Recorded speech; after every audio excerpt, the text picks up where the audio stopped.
ব্যক্তিদের নামে কেস হয়নি, আমার নামে 42টা কেস ছিল, লক্ষণ শেঠের নামে 73টা কেস ছিল।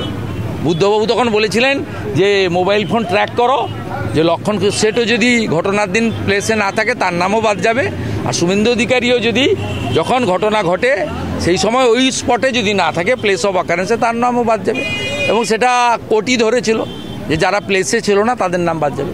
তো আপনি তো সর্বনাশ করেছেন, 117 জন নেতাকে 9টা মার্ডার কেসে ফাঁসিয়ে দিয়েছেন। আপনি ত্রুটিযুক্ত প্রত্যাহার কেন করবেন?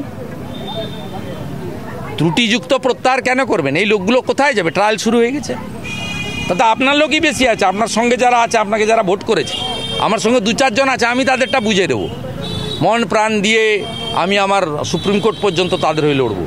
কিন্তু আপনার সঙ্গে যারা আছে তাদেরকে তো আপনি পথে বসিয়েছেন, ডেথ সার্টিফিকেট দেননি, ক্লাস 12 পর্যন্ত এখানে বলেছিলেন রেসিডেন্সিয়াল স্কুল দেবো, মাইকে বলে গেছিলেন। 2012 14ই মার্চ নন্দীগ্রাম সীতানন্দ আপনার কলেজের মাঠে কৃষক দিবস যে হয় 14ই মার্চ, সেই দিন বলে গেছিলেন, করেননি। ওই শহীদ মিনারে আপনাকে উদ্বোধনে ডাকিনি বলে আমার উপর আপনার রাগ ছিল। আরে আপনাকে দিয়ে উদ্বোধন করবো কেন? আমি ফিরোজা বিবি আর রাধারানী আড়িকে দিয়ে উদ্বোধন করেছি।